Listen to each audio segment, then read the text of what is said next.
Assalamualaikum warahmatullahi wabarakatuh. Kali ini kita akan melanjutkan materi yang sebelumnya. Pada pertemuan sebelumnya kita sudah belajar tentang besaran turunan. Nah, kita sudah mempelajari tiga. Yang pertama adalah luas, kemudian kedua ada volume, ketiga adalah laju pertumbuhan. Nah, yang akan kita pelajari yaitu konsentrasi larutan. Apa sih konsentrasi larutan? Jadi kalau misalkan kita membuat minuman, nah itu teh manis atau yang lainnya, pasti kita sering atau kita pasti mencampurkan antara gula dengan air. Nah, ketika gula dicampur dengan air, nah itulah yang disebut dengan larutan. Artinya apa? Gulanya itu sudah menyatu menjadi dengan air, sehingga tidak bisa dipisahkan lagi. Nah, salah satu besaran yang digunakan untuk mengukur larutan namanya adalah konsentrasi larutan atau disimbolkan dengan K. Cara mencarinya rumusnya adalah massa terlarut. Massa terlarut itu berarti contohnya massa gulanya. Kemudian volume pelarut. Volume pelarut itu adalah volume airnya. Massa terlarut dibagi dengan volume pelarut. Itulah yang disebut dengan konsentrasi larutan.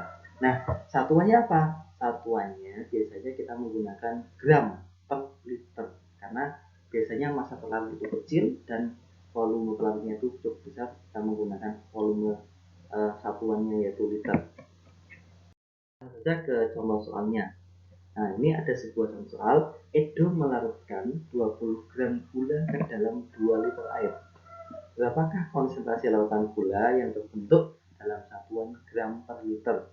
Nah, kembali lagi ke rumusnya. Konsentrasi larutan adalah massa terlarut dibagi dengan volume pelarut. Massa terlarutnya ini 20 gram gula, kemudian volume pelarutnya adalah 2 liter. Sehingga kalau kita bagi 20 dibagi 2 sama dengan apa? Sama dengan 20 gram per liter. Ingat ya, gram 10 gram per liter.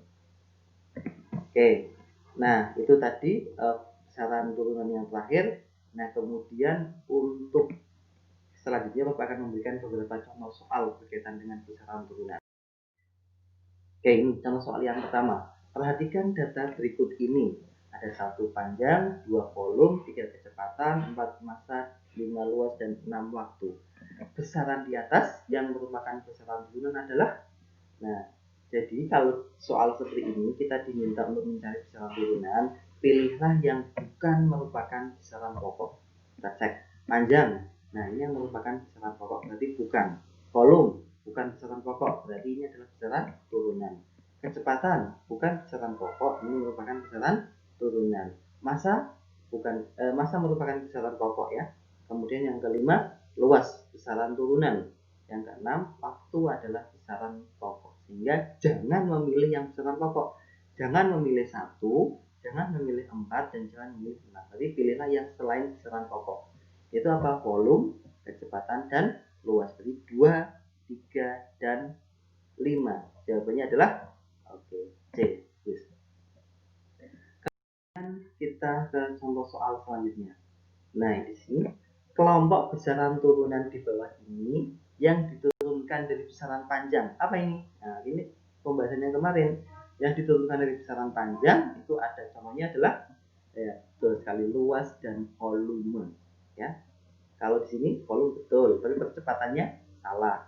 Yang C, kecepatan dan kecepatan semuanya salah. Yang D, luasnya betul tapi kecepatannya salah. Oke, jadi jawabannya adalah A, luas dan volume. Nah, soal selanjutnya. Berikut ini yang merupakan satuan luas adalah A, meter, B, desimeter pangkat 2 atau desimeter persegi, C, desimeter pangkat 3, dan D adalah sentimeter. Jawabannya adalah jawabannya adalah B ya. Perhatikan. A itu meter, berarti ini adalah satuan untuk panjang. Yang B, desimeter pangkat 2 atau desimeter persegi. Nah, inilah yang merupakan salah satu satuan luas. Walaupun tidak meter pangkat 2, tapi merupakan satuan luas. Jadi dari kilometer pangkat 2, hektometer pangkat 2, sampai ke milimeter pangkat 2, ini semuanya adalah satuan luas. Yang C, meter pangkat 3. Nah, kalau ini adalah satuan volume. Dan D cm ini juga merupakan satuan panjang. Oke, nah ini sama soal mirip dengan yang kemarin tentang laju pertumbuhan. Andi menanam tomat, awalnya tinggi tanaman 15 cm. Selang 20 hari kemudian, tinggi tanamannya bertambah menjadi 65 cm. Berapakah laju pertumbuhan berapakah laju pertumbuhan tomat tersebut? Maaf ya, masih ada kesalahan sedikit. Nah, cara mencari laju pertumbuhan itu adalah apa? Pertambahan tinggi dibagi dengan selang waktu. Maka pertambahan tingginya berapa? Nah, berarti awalnya 15 kemudian menjadi 65. Maka pertambahannya adalah pertambahannya adalah 65 dikurangi dengan 15. Nah, ini harusnya adalah 50 ya. Ini 50 bukan 40, maaf. Kemudian dibagi dengan selang waktunya 20 hari, berarti 50 dibagi dengan 20, hasilnya adalah 2,5. Hasilnya adalah 50. Nah, ini hasilnya 2,5. Apa satuannya? Cm per hari ya.